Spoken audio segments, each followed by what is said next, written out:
अस्सलाम वालेकुम नाजरीन, उर्दू ट्रिब्यून के प्रोग्राम खबर क्या है में खुशामदीद। मैं हूं आपका मेज़बान मोहम्मद जुनैर और पाकिस्तान से मेरे साथ मौजूद हैं माहिर कानून असद अब्बास बट। नाजरीन, जस्टिस मंसूर अली शाह का सुप्रीम कोर्ट ऑफ पाकिस्तान के सीनियर तरीन जज हैं। उन्होंने हालिया दिनों में चीफ जस्टिस ऑफ पाकिस्तान को एक ख़त लिखा था जिसमें जुडिशल कमीशन का इजलास मौखर करने की दरख्वास्त की गई थी, जिसको चीफ जस्टिस ने जवाब देते हुए ये वाज़ेह कर दिया कि आईनी तरमीम के खिलाफ दरखास्तों की समाअत फुल कोर्ट नहीं बल्कि सुप्रीम कोर्ट में आईनी बेंच तश्कील देने वाली कमेटी ही करेगी। इस वाले से हम गुफ्तगू करेंगे। बट साहब, ये एक नया तनाज़ा नहीं खड़ा हो गया 26वीं आईनी तरमीम के बाद? देखिए, ये एक्सपेक्टेड था क्योंकि सैयद मंसूर अली शाह साहब ने जो बात कही है वो यही है कि जनाब आईनी तरमीम के ऊपर बेशुमार जो पिटिशंस हैं वो भी ज़ेर समाअत हैं। यानी कि लोगों ने 26वीं आईनी तरमीम को जो है वो चैलेंज कर रखा है, तो उसकी फेट डिसाइड होनी चाहिए और उसके लिए फुल बेंच जो है बैठना चाहिए। उन्होंने आर्टिकल 191 जो ए है उसका भी हवाला दिया और उसके अंदर उन्होंने कहा कि जो रेगुलर बेंचेस हैं वो समाअत नहीं सुन सकते आईनी तनाज़ात की। बट ये कहीं नहीं लिखा हुआ कि जो आपका फुल बेंच है वो भी नहीं सुन सकते। और फुल बेंच हमेशा आईनी तरमीम के बाद जो रिवायत रही है वो ये रही है कि फुल बेंच उसको सुनता था, लेकिन जाहिर है अब ये एक तरमीम आई है और वो तरमीम के ताबिया अगर चले तो फिर वो चीफ जस्टिस साहब हक में जानिब नजर आते हैं, लेकिन बहरहाल उनको सुना जरूर जाना चाहिए। और उसके बाद ही देखिए, आप जुडिशल कमीशन का इजलास करके नए जजेस अपॉइंट कर देंगे। कल को अगर आईनी तरमीम के अंदर कोई ऐसी इंटरप्रिटेशन आ जाती है तो वो सारे लोग जो है वो उनको उतारना भी पड़ेगा, फिर उनके साथ जो केसेस मुंसलिक होंगे वो भी देखने पड़ेंगे। तो ये एक बात ठीक है कि जब तक आपके मामला हल ना हो जाए तब तक आप उसको इजलास को ना करें, फुल बेंच उसको सुन ले। लेकिन जाहिर है उसके ऊपर या फरीदी जो चीफ जस्टिस हैं उन्होंने मेरा ख्याल है कल की मीटिंग के अंदर ये इनकार कर दिया और उन्होंने कहा कि इसका जो वाज़ेह कर कमेटी दिया है, उन्होंने। अब जी। वो कमेटी कमेटी है वो ही डिसाइड करेगी। तो ये ये एक क्या बात जरूर है। ये क्या वजह है कि फुल कोर्ट बुलाने से जो है बड़ा ही मतलब कि क्या वजूहात हैं जो नहीं बुलाया जा रहा? पिछली जो चीफ जस्टिस साहब थे काजी फायदी साहब, उनके दौर में भी फुल कोर्ट का इजलास नहीं बुलाया जा रहा था और अब भी नहीं बुलाया जा रहा, इसमें मजायका क्या है? देखिए, बात ये है कि जब फुल कोर्ट बेंच बैठेगा तो मिसाल के तौर पर वहां पर 16 या 17 जजेस हैं। तो उसके अंदर जैसा कि हमने देखा कि एक केस के अंदर जो आपको याद होगा कि ये जो आया जिसके अंदर 8-5 से फैसला आया, वो यही था कि जनाब आप जो बल्ले का निशान है पॉलिटिकल पार्टी पीपल्स पार्टी है, सॉरी पीटीआई तहरीक है इंसाफ नहीं है। है, तहरीक इंसाफ। उसके अलावा जो उन्होंने कहा कि जनाब ये जो दूसरा मामला है इनकी रिजर्व सीट का वो इनको दी जाए, उनके अंदर लोगों को ये अपॉर्चुनिटी दी जाए। तो उन्होंने देखा कि ये तो फिर गवर्नमेंट को डिस्टर्ब करने वाली बात है। वो जो जजेस हैं अगर फुल बेंच बैठ गया तो उसके अंदर जाहिर है वो तादाद कम या ज्यादा हो सकती है। इस वजह से गवर्नमेंट उस चीज से कतराती है और वही इकदाम कर रही है कि जनाब किसी तरह से फुल बेंच ना बैठे। अगर फुल बेंच बैठ भी जाते हैं तो दूसरी बात यह है कि गवर्नमेंट फिर बाज नहीं आएगी, क्योंकि उन्होंने तरमीम करके रखी हुई है कि वो जजेस की तादाद बढ़ा सकते हैं। तो वो 2 दिन के अंदर नए जजेस ला के अपने एम्पायर खड़े कर देंगे। बट अपनी साहब, जो है ये वो हुकूमत कतराती है, हुकूमत ये नहीं असरअंदाज कर रही है अदलिया के मामलात पर? देखिए कर रही है, लेकिन एक चीज माने कि कम से कम आईनी अंदाज से वो करने की कोशिश कर रहे हैं। ये बात अलग गया कि तरमीम को जिस तरह से पास करवाया गया, लोग उठाए गए, यहाँ पर फिर जो पॉलिटिकल वर्कर है या पॉलिटिकल लीडर है उसके ऊपर बात आती है। वो अपनी कुर्बानी देगा। वो जब ये सोचेगा कि मैंने नहीं देना वोट तो कुर्बानियां तो तो फिर आजकल कैसे दिलवाई जा रही हैं, ये तो देख सकते हैं आप। ये तो फिर एक नहीं, वो मजाक ही बात बन ठीक के है। रह गई लेकिन है। देखिए, जो भाग दौड़ है ना वो आपके किसी भी पॉलिटिकल स्ट्रगल की वो पॉलिटिकल वर्कर के हाथ में होती है। ये लोग जो है वो बिल्कुल मजबूरी ठीक तो है। उठाते हैं, ये लेकिन तो एक अगर सियासी दो डंडे मामला हो तो गया। मुझे ये बताइए कि चीफ जस्टिस यादव अफरीदी के इकदाम को जजेस के फैसलों और कमेटी के इजलास के फैसलों से मुख्तलिफ क्यों समझा जाता है, क्यों देखा जाता है? ऐसा तासुर है क्या? नहीं। देखिए, उनके इजलास उनको या फरीदी के जो चीजें हैं वो जाहिर है इजलास की वो सरबराही भी कर रहे होते हैं जुडिशल कमीशन के। और उसके अंदर अब ज्यादा जो तादाद है वो पॉलिटिकल है, वो गवर्नमेंट और दूसरे जो ऑपोजिशन के बेंचेस से लोग हैं उनकी है। उनके तादाद पूरी है। तो कल भी आपने देखा होगा उनके अंदर उन्होंने इंडोर्स किया कि नहीं जी, ये जो आईनी कमेटी है जो केसेस लगाती है वो ये डिसाइड करेगी। तो इसलिए अब ज़ाहिर है उनको आइन के मुताबिक चलना पड़ रहा है, आइन के किसी तरह भी है, गवर्नमेंट ने आइन को तो अपने हक में मोल्ड कर लिया है। लेकिन मोल्ड तो कर लिया, लेकिन एक इदारे के अंदर टकराव पैदा कर दिया है, एक इख्तलाफात पैदा कर दिए हैं, आपके सामने है। देखिए, जो जजेस होते हैं वो उनको समझना पड़ेगा, वो पॉलिटिशियन नहीं होते। पॉलिटिशियन जो है वो उसके पास बड़ा खुला मैदान होता है, वो सड़क पे भी आ सकता है, वो प्रेस कॉन्फ्रेंस भी कर सकता है, वो टॉक शो में भी बैठ सकता है। जो जजेस हैं मंसूर अली शाह की तरह के या दूसरे जो आजाद मंच जज हैं, वो उनके पास ये मजबूरी है कि वो इस तरह से फोरम पे नहीं आ सकते। आज भी उन्होंने जो बात की वो किसी से एड्रेस करते हुए की कि वो क्या कर रहे हैं, क्या सोच रहे हैं, उसके अंदर बात है।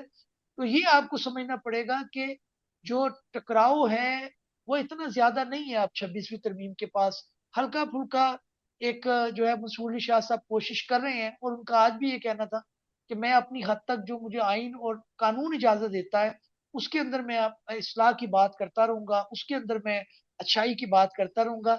इतना ही कुशन है उनके पास, वो पॉलिटिशियन नहीं है। तो टकराव कोई नहीं होना, टकराव पॉलिटिशियन का होना है। पीटीआई का होगा गवर्नमेंट के साथ, पीटीआई का होगा स्टैब्लिशमेंट के साथ, पीटीआई का होगा दूसरे लोगों के साथ। जो इदारे हैं उनको तो कानून के मुताबिक, कानून अब 26वीं आईनी तरमीम आपने जिस तरह भी करवाई करवा ली, अब उसके ताबिया है निज़ाम, और उसके ताबिया जो है वो फेवर करता है गवर्नमेंट को, और फिर वो अनफेवरेबल है मंसूर अली शाह के खिलाफ। तो मंसूर अली शाह साहब बात कर सकते हैं, थोड़ा बहुत अपने जो सामने केसेस आएंगे उनको सुन सकते हैं, लेकिन उनको असूल के ताबिया रहना पड़ेगा। जस्टिस मंसूर अली शाह साहब का बड़ा इजहार तफ्तीश का इजहार किया उन्होंने, जो जजेस की तैनाती है उसके हवाले से।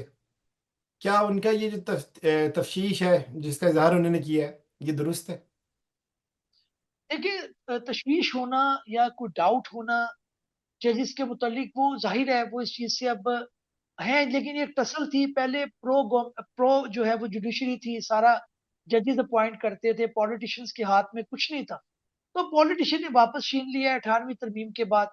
तो उनको जाहिर है एक तशवीश तो रहेगी, एक डाउट भी रहेगा कि आप किस तरह के लोग लगा रहे हैं। और वो जाहिर है स्टैब्लिशमेंट गवर्नमेंट तो चाहेगी, वो उन्हीं की मर्जी से होगा क्योंकि उनके पास अब तादाद ज्यादा है। जुडिशल कमीशन के अंदर जो है वो पॉलिटिशियन ज्यादा है, 4 सिर्फ जजेस हैं, बाकी लोग जो है वो सारे पॉलिटिशियंस हैं। उसके अंदर अटॉर्नी जनरल हैं, उनके अंदर लॉ मिनिस्टर हैं, उसके अंदर दूसरे जो है वो फरूक एच नाइक हैं। तो ये सारी वो लोग हैं जो कोशिश करेंगे कि ऐसा जज अपॉइंट किया जाए हाई कोर्ट के अंदर जो उनकी ताबिया रही। लेकिन तारीख हमें ये बताती है कि जब भी इस तरह की कोशिश की है वो आपके उल्टी पड़ी है। पल्ले पड़ गई है, वो आपके आड़े आती है। आपको ऐसे जजेस लगाने चाहिए जो आपके क्राइसिस के टाइम भी आपकी बात करे।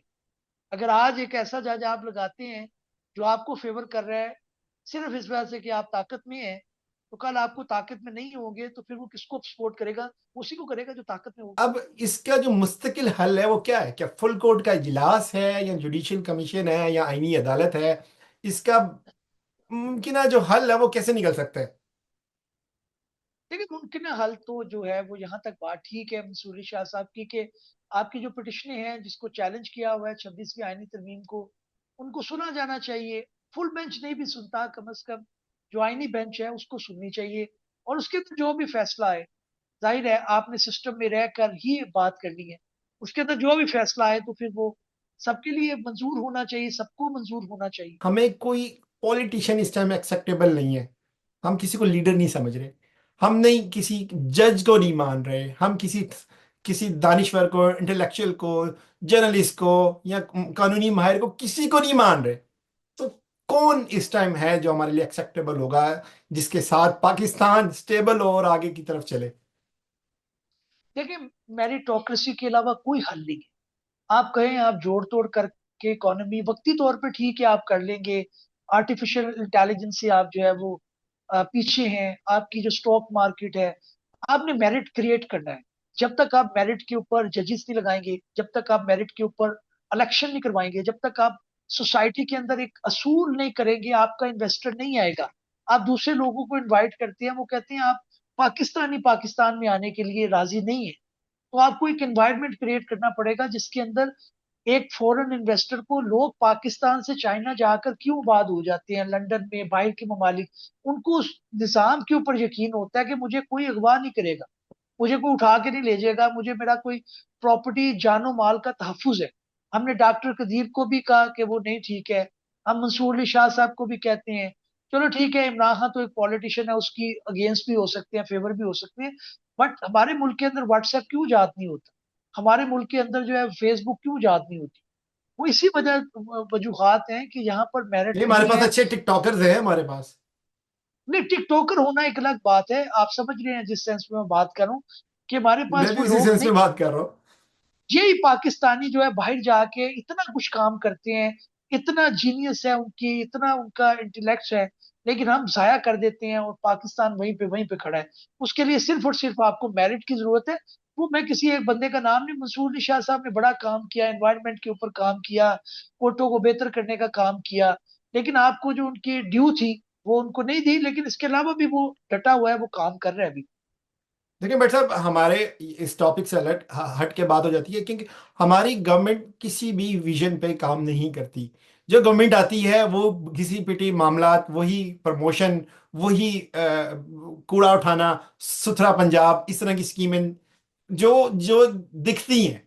कोई ऐसा विजन नहीं है कि 10 साल 20 साल बाद के आज का जो बच्चा है कल को पाकिस्तान का मुस्तकबिल बने और पाकिस्तान में ही कुछ कर सके। ऐसा मुमकिन नहीं है। अभी तक किसी ने भी कोई ऐसी पॉलिसी इंट्रोड्यूस नहीं करवाई कि जिससे हमें लगता हो कि जी अब हमारा मुस्तकबिल यहाँ पे सिक्योर है। क्या आपको लगता है कि ये जो मामला इस टाइम पंजाब गवर्नमेंट में या बाकी केपीके में जो गंडापुर साहब हैं वो कर रहे हैं, या फिर मुराद अली शाह साहब कर रहे हैं, किसी से कुछ फायदा हो रहा है कि हमारे यूथ को? ये थोड़ा सा नहीं टॉपिक से हट के एक देखिए, सवाल है। नहीं देखिए, बात सिर्फ इतनी है कि ये सारा कुछ जो है वो पॉलिटिकल गेन्स के लिए है। पंजाब गवर्नमेंट में भी सिर्फ नुमाइश है। केपीके के अंदर भी आपने देखा कि बुशरा बीबी चेक मार रही, सियासत हो पर रही है। 32 यूनिवर्सिटीज के वहां पे वाइस चांसलर नहीं है वहां पे इस टाइम, और वहां पे क्रेनें इकट्ठी की जाती हैं, दौड़े लग रही होती हैं। एक ही मामला चल रहा है वहां पे। उन्होंने कल ये भी लॉ पास कर दिया है केपीके के अंदर कि जनाब, जो वाइस चांसलर हैं और जो ऊपर चांसलर हैं, वो गवर्नर नहीं होंगे, वो वजीर आला होंगे। बहुत शुक्रिया आपका। इसके साथ ही आज के प्रोग्राम से इजाजत दीजिए। अल्लाह हाफिज।